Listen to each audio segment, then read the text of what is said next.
Hey guys, what's up? It's Aimee. So Halloween is just a couple of days away, and I know that some of you guys are already starting to plan their Halloween costumes or Halloween makeup looks for the party that you guys are going to attend to or the trick-or-treat activities out there. And that's why for today's video, I decided to make 3 simple, very easy Halloween makeup looks. They won't cost you that much. You can definitely do them with your own makeup kit. Just make sure you have an eyeliner because that's one of the most important product in this tutorial for these 3 looks. By the way, you guys, can I just appreciate my new backdrop? I'm loving it so much. It's so cute. Anyway, I hope you guys like this video. So without further ado, let's hop right into the video.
And that's it, you guys. Those are the 3 simple Halloween makeup looks that you can do this coming Halloween for any parties or trick-or-treat activities that you are going to attend to, or just for your Instagram selfies.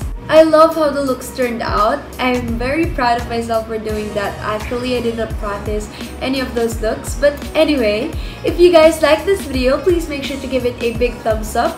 Comment down below any video requests, suggestions, or challenges that you'd want me to do, and I'll gladly do them.